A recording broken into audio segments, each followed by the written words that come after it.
மார்கழி மாதத்தில் திருப்பாவை பாடல்களை உணர்வோடு பாடி அதன் பொருளை ஆராய்வதும் கடவுளின் அருளை பெறுவதற்கான ஒரு முக்கிய ஆன்மீக பயணம் ஆகும்.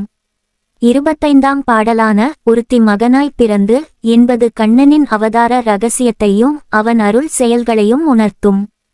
திருப்பாவை 25ஆம் பாசுரம். ஒருத்தி மகனாய் பிறந்து ஓரிரவில் ஒருத்தி மகனாய் ஒளித்து வளர தரிக்கிலா நாகித்தான் தீங்கு நினைந்த கருத்தை பிழைப்பித்து கஞ்சன் வயிற்றில் நெருப்பென்ன நின்ற நெடுமாலே உன்னை அறுத்தித்து வந்தோம் பறைதருதி யாகில் திருத்தக்க செல்வமும் சேவகமும் யாம்பாடி வருத்தமும் தீர்ந்து மகிழ்ந்தேலோர் எம்பாவாய். பாடல் சாராம்சம். இந்த பாடலில் ஆண்டாள் கண்ணனின் அவதார இரகசியத்தையும் அவன் பக்தர்களின் வருத்தங்களை போக்கி மகிழ்வை வழங்கும் தன்மையையும் விவரிக்கிறார். கண்ணன் பிறவியின் வியப்பூட்டும் விதம். ஒருத்தி மகனாய் பிறந்து கண்ணன் தேவகி மற்றும் வசுதேவரின் மகனாக சிறைச்சாலையில் அவதரித்தார். அவன் பிறந்ததை அறிந்ததும் தேவகி தன் மகன் உயிருடன் இருக்க வேண்டும் என்று அவன் மீது பரிவுடன் நினைத்தாள். இது தாய் மனதின் அழகிய வெளிப்பாடாகும். ஓரிரவில் ஒருத்தி மகனாய் ஒளித்து வளர பிறந்த அதே இரவில் வசுதேவரால் கண்ணன் யசோதையின் இல்லத்துக்கு மாற்றப்பட்டார். இது அவன் அபயத்தை நிலைநாட்டும் செயலாகும்.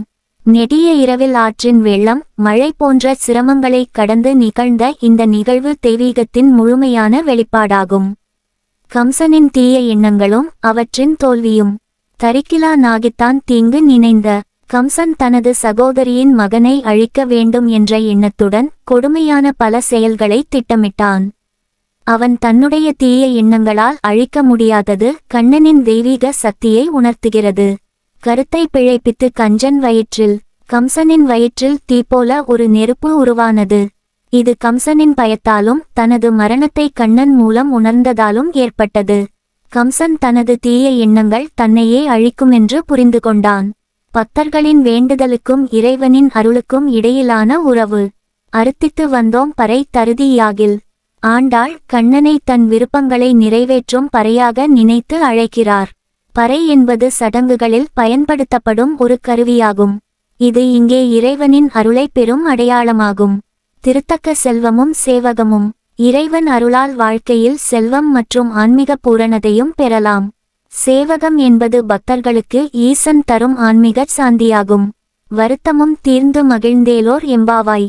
இறைவன் மீது கொண்ட பக்தி வாழ்க்கையின் எல்லா துன்பங்களையும் தீர்க்கும் என்று ஆண்டாள் வலியுறுத்துகிறார். இதை உணர்ந்து பக்தர்கள் மகிழ்ச்சி அடைய வேண்டும். கண்ணன் தெய்வீக குணங்கள். இப்பாடலில் கண்ணனின் சிறப்பான தன்மைகள் குறிக்கப்படுகின்றன. தனது பக்தர்களை பாதுகாக்க அவன் எவ்வித சிரமத்தையும் தன் மேலே ஏற்றுக்கொள்வான். அவன் பக்தர்களின் துன்பங்களை அழித்து மகிழ்ச்சியுடன் வாழ வழிவகுப்பான்.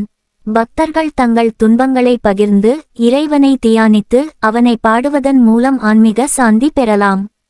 இறைவன் மீது கொண்ட உறுதியான நம்பிக்கை மகிழ்ச்சி தரும் முக்கிய தகுதியாகும். வாழ்க்கையில் பல தடைகள் வரும்போது அவற்றை சமாளிக்க கடவுளின் உதவியை நாடுவது தேவையானது. பக்தி மற்றும் நம்பிக்கையின் மூலம் மன அமைதியை அடைய முடியும். திருப்பாவை பாடல்களின் தினசரி ஓதல். இதன் மூலம் நமது மனது பக்தியில் நிறைய வாய்ப்பு கிடைக்கும். இறைவன் மீது நம்பிக்கையின் முக்கியத்துவம். வாழ்க்கையின் சிக்கல்களை சாந்தமாக சமாளிக்க இப்பாடலின் தத்துவம் பயன்படும். 25ஆம் பாடல் கண்ணனின் தெய்வீக செயல்களையும் அவன் பக்தர்களுக்கான அன்பையும் வெளிப்படுத்துகிறது. அழகான கலைபூர்வமான சொற்களின் மூலம் ஆண்டாள் பக்தர்களின் மனதில் தெய்வீக உணர்வுகளை ஊட்டுகிறார். இந்த பாடல் வழியாக நம் வாழ்க்கையிலும் தெய்வீக அனுபவங்களை காண வழிவகை செய்ய வேண்டும்.